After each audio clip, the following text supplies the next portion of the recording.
We talked briefly about the Harry and Meghan interview with Oprah, and like they're taking down the royal family. I mean, It's like, over. It's over. It's over. The free ride is over for these bums. They're getting kicked out. The British Empire, the Commonwealth, common poor, more like it, because Nice. this shit is done. This shit is done. I mean, if people found out that these fucking just emaciated lizards have like slightly retrograde social attitudes regarding race and gender, then I think the whole fucking house of cards is coming down.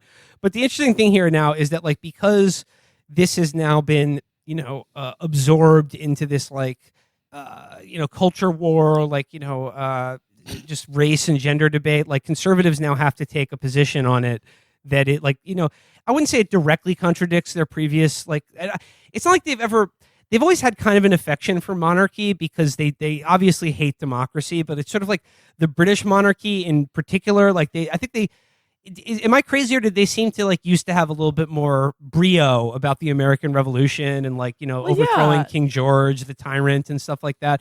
But now, I just have this piece here in National Review about how good Britain's monarchy is and how important it is for America, and it's just there's just an odd thing going on here now where it's just like because they view that the left is attacking Prince Philip and Queen Elizabeth, they have to defend them. The left poses an existential threat to the British monarchy. I mean, someone's got to defend them. Yeah, no, this is I have to say, I'm used to some pretty lame shit with left-right culture wars, but this is the shittiest one. Oh, brutal! We're getting the resin out of the pipe here. We're running out of shit. We got to go fucking look at those across the pond to fucking get mad about something. Mr. Potato Head doesn't cut it anymore, and that was 2 weeks ago. I knew this guy who is an opiate addict, and he told me that he would when he was out of pills, he would lick white T-shirts that had residue of the pill vinyl palm. Oh. He's actually doing really well now. Okay, all right. But it's just always. Well, shouts out to that guy. No, that guy's fucking on his shit now. He's a good guy, but I mean, it's he probably has no idea this podcast exists, or I use that as an example. But that's what I'll give his full name in the premium episode if you guys want. Yeah, everyone go find that guy. Let him know. This is the equivalent of that because it's we got a hint of this in when Trump visited the UK and was like, "Oh, look at all the shade Queen Elizabeth is doing," and it's yeah, they've never met anyone as awful as Donald Trump. A racist sex guy who hangs out with Jeffrey Epstein. A racist guy who's kind of a pedophile or something. That's the first they've ever seen of someone like that. That's not at all what every man in that family is fucking like. This was didn't this interview happen about a week or so after the report came out? Just apropos of nothing, that Queen Elizabeth and Prince Philip travel with blood. Yeah, blood bags. Their own supply of blood, their blood. Problem? As in they bought it. Bloodborne's real. I don't know who doesn't do that. All my homies do that. I mean, what are people if not blood bags? I mean, your body is in a sense a portable blood transportation vehicle. Yeah, so why is it so messed up to take your own blood out of your body and then you're putting it back later? 0% chance that it's their blood, by the way. That's bodily autonomy. Absolute lie. Yeah. My body, my choice. They bought that blood on the fucking black market. They got it at Jimmy Savile Row. That's where they went down to buy that. That's what I thought. It's limited hangout. It's oh no, we travel with blood. Definitely our own. Yeah. My The blood's their own, silly. It's not. Yeah. It's not from orphans. And this idea that the left is attacking the monarchy. I mean, I suppose if you're on the left, being anti-monarchist is pretty standard position. But I got to say, if you're talking about America, there's only been one man who's taken the correct position on the royal family this entire time, and he is neither left nor right. He is Lyndon LaRouche, and he knows that Queen Elizabeth is the world's biggest drug dealer. Yep. He never spared those limey freaks. No, he's he was a visionary. He actually never there was never a moment where anyone could have told him earn or do better, but especially not now. He was so right about everything. I mean, also the thing about classical music. Of course, Verdi pitch is the only legitimate pitch. That's massive facts. We should bring him back to life. I mean, I know that technology exists, Yeah, it 100% does. Yeah, you should bring him back. Joe Biden probably dies like every day, and it's like they just bring him back. Yeah, and yeah, why not? Why not him? Just reading here from the National Review here, it says the left's demolition campaign has a better chance of succeeding today thanks to the stupefying ignorance of the history of Britain's constitutional monarchy, which afflicts even the most highly educated. Now is a ripe time to refresh our memories of the monarchy and recall the debt which Americans owe the political ideals and institutions it helped create.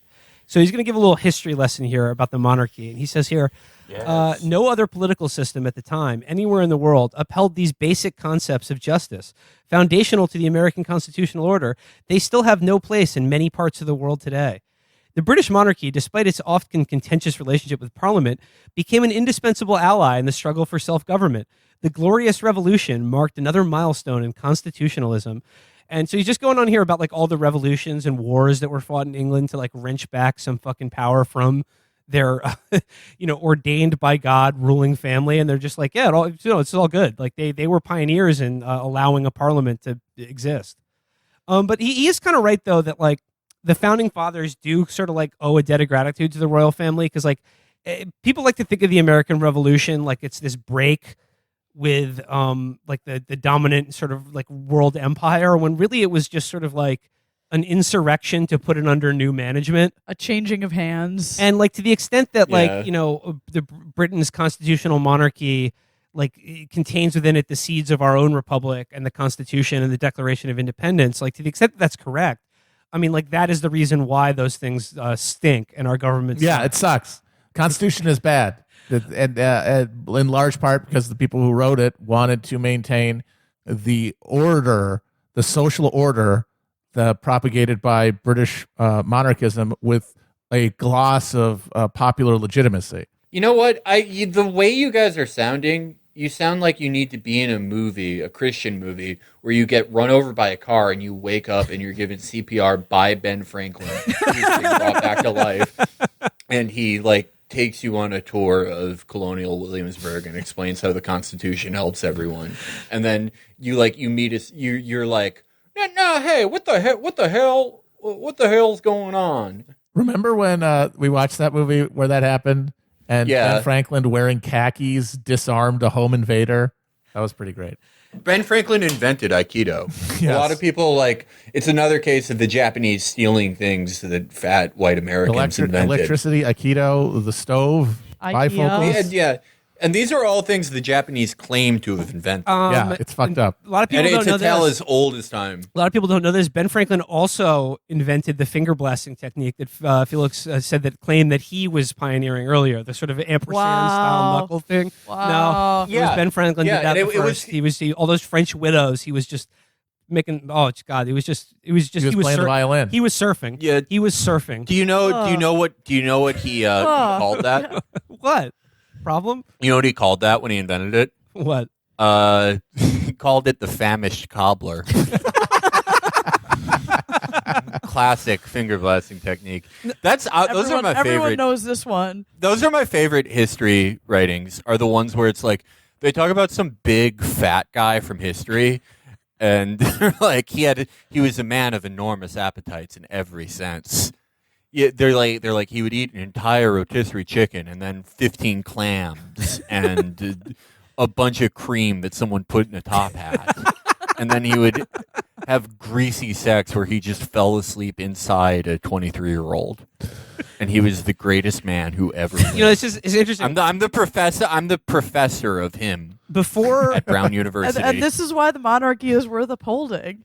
Before 1977, approximately, the longest any man lasted during intercourse was 45 seconds. And it was Ben Franklin set the record. Well, the only guys who could have sex longer this is another type of guy that doesn't exist anymore, unfortunately. We don't really have Ben Franklin's, and we definitely don't have this guy.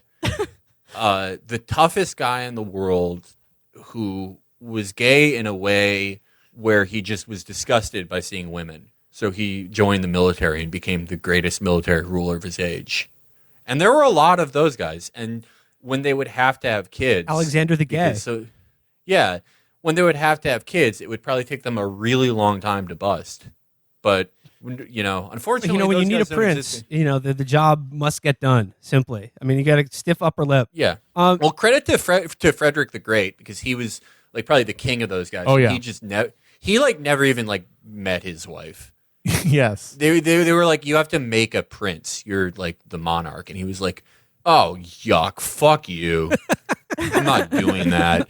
Get this gross bitch out of here. He sent her a nut in like a stamped envelope. Yeah, go do something with it. I don't care. Yeah. Fuck you. You're disgusting. I hate you. He nutted on the envelope and then pressed one of those seals onto the seal. On it, yeah. She had to thaw it off, melt it. This is the National Review guy Joseph LeConte, chair of Queen Studies at King's College. He says here, the impact of all this on the American founders was profound, not only on the concepts embedded in the Declaration of Independence and Bill of Rights, but also on the very structure of the Constitution itself. So there you go. He's saying it, not me. He goes on to say there's some more history lessons about the history of the Britain's monarchy. It is true, of course, that Great Britain built a massive colonial empire that was deeply engaged in the African slave trade. The monarchy approved, through royal charter, the forcible enslavement of millions of human beings. With the support of Parliament and the Royal Navy, Great Britain earned the lamentable status as the lead slave trading nation in the world. The left views this history as an indelible stain on the monarchy. It is a racist institution to its core, they claim. Yet, the monarchy, as the political guardian of the Church of England, was eventually confronted by the Christian conscience of Parliament, quickened by evangelical reformers such as William Wilberforce and Hannah More. Once Parliament outlawed the slave trade in 1807, the British Crown authorized the Royal Navy to enforce the new law on the high seas. Decades before the United States faced the issue head-on in the Civil War, the British monarchy led the world in abolishing the institution of slavery they created. Number one for slavery, Yes. number one for abolishing slavery. That's right. Yeah, exactly. It all evens out, and like the left doesn't understand this history. And nowhere in his little like attempts to be like, you take the good with the bad, does he say anything about them giving back a dime of the literally trillions of dollars in wealth that they're being the world's leading slave trading nation generated. Like every one of those jewels that's on Elizabeth Head was like basically came at the expense of like thousands of lives. Yeah, but they enforced the rule on the high seas. Also, there's nowhere in that description is there any agency. It's just stuff that they acceded to because by that point it was basically a fucking figurehead position. It's like some fucking disgusting ghouls are like, hey, we want a charter about so we can steal some Africans and take them to America. And some fucking syphilitic German guy who thinks that it's like, who's hallucinating that it's like fucking, like King Arthur talking to him, goes, yeah, go ahead. And then another syphilitic German guy, hey, we're stopping slavery. Okay, go for it. Yeah, it's either way, not involved. It's like earlier when he was talking about like, the Britain's constitutional monarchy was at the forefront of having a parliament. It's like, yeah, because like they agreed to it because they were forced to. Yeah, like it's just like they acceded all. They weakened their power over time because capitalism overtook feudalism, and monarchy is a feudal political arrangement. That's it. They weren't like being persuaded of anything. They were just having things dictated to them by psychotic town-dwelling Puritans. It goes on here. And what about Britain's history as a colonial power?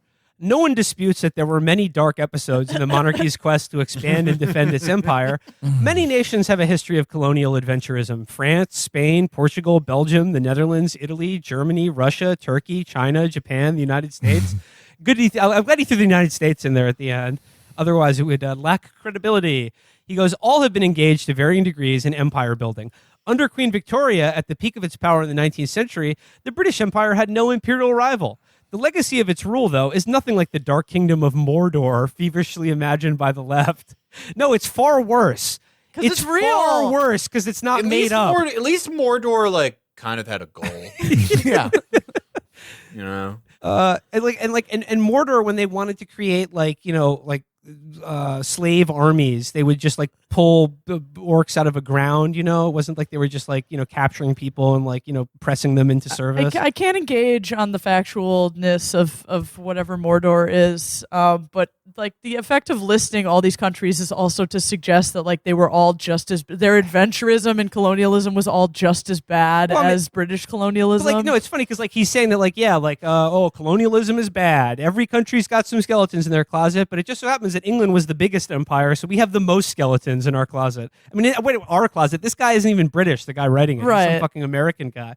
But I mean, like, I just love these attempts that he has to like be like he said at the beginning that like it's easy to bash the history of the monarchy when you have a stupefying ignorance of history, and he's trying to give a history lesson here and doing like with stupefying ignorance the worst job possible, and like I don't know, exonerating these people from any of the things that they've done, or like or make the case that there's any reason to continue having a royal family in any fucking country, especially England. Yeah, he's not really crediting the monarchy with anything. This is just a history. Yeah, it's totally passive in this. I mean, he's saying what you need is a place for people to just hang around and wear shiny hats and to be curtsied to. They want there to always be a class of people who are just on top for no reason, because that's literally the premise of the system that they support is unearned in any sense wealth, and there's nobody on earth who has less earned wealth than the royal family. He says here, goes on to say, no empire other than Great Britain brought to its colonies the technological tools, railroads, modern medicine, etc. Those are the only two examples he can think of are railroads and modern medicine. Well, he thought of etc. also. Yeah, and the political ideals, capitalism, the rule of law, etc., that made possible the development of stable, egalitarian societies. Without the spread of British rule around the world, it is hard to believe that the structures of liberal capitalism would have been so successfully established in so many economies around the world, writes historian Niall Ferguson in his book Empire. I mean, yeah, there's Niall Ferguson Finally again. An expert.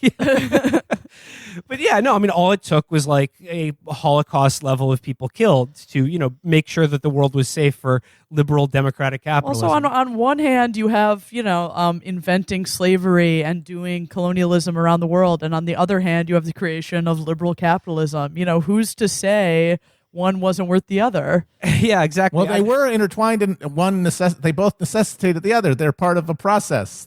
That's why talking about the past in moral terms is generally stupid, because the good stuff and the bad stuff, however you define it, aren't really extricable. You can't pull one out and say, this was good, we should have just done this, because the bad stuff is what allowed and in fact required the good stuff to happen in both ways. It goes in both directions. This is always pointless for anybody on the left and right to like fixate on morality in the history. But like in this case, it's generated by the fact that for some insane reason, there are still fucking British royals hanging around. I like when he said, we brought the British Crown brought railroads and modern medicine to its colonies. The modern medicine he's talking about is opium. It's from the earth. It's good for you. They blew up. They bombarded Hong Kong and burned down Beijing because the Chinese would not accept it. It's from the earth. It's natural. Yeah, the Chinese were trying to smoke like sort of evil laboratory-made drugs. These very serious drugs that you or a family member, or maybe even your parents, have been addicted to. Things like Dro. He goes on to say, nations that have violently rejected Britain's model of constitutionalism, China, Russia, the Arab states, have created human misery on an industrial scale. It's like, unlike the British Empire. Like, just all of these attempts to exonerate it, just be like, well, other nations have created human misery and exploitation on an industrial scale. Bet you didn't. Bet you feel pretty bad about insulting Prince Philip now. Well, it's also like, first of all, I like how he just says the Arab states, those completely uniform governments that are all basically the same. But anything bad about how those states formed was because of things either the British or French or both did. Yeah. As the legacy of colonialism. It's like you created them, you fucking prick. You drew the map.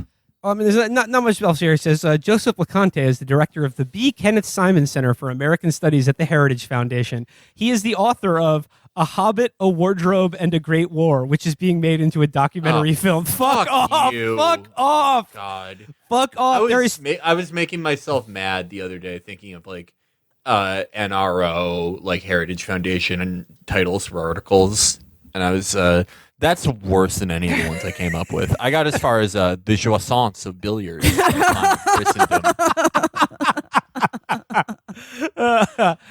All right, so that's like, I mean, I guess this is my last point here on like the American right's newfound affection for the British crown is that like in a way it's healthy because like this is all part and parcel of, as Matt you pointed out earlier, like this is their long-term project, and like they'll pick up anything that sort of like will bolster that. And like by long-term project I mean like ending democracy. Like they are explicitly, probably now more than ever, explicitly anti-democratic. And like they know full well now, if you listen to like the hearings today on DC statehood, that to the extent that America can become more of an actual democracy is only taking power away from them. Like if there is anything actually like, you know, a one person, one vote in this country, they would not fare very well at the polls. So, I mean, like it's just their attempt to like to claw back. Like I said, you said, Matt, like the British royal family is like a symbol of power that they find legitimate precisely because it is not democratic, that it is ordained by God, and it is is a hierarchy that is removed from democratic political concerns and like a popular will. And like that's what they find and like, you know, wish to emulate. I mean, like I think a lot of conservatives even just call themselves monarchists now because like they, you know, quite rightly and like honestly despise democracy. And like, you know, you made this, I mean, at this point I basically hate it too, but it's just, you know, like there is no reason for any country to have some fucking goofy family wearing jewels stolen from the entire planet lording it over the rest of us. What's the crown going to be based on if the monarchy ceases to exist, though? Celebrity.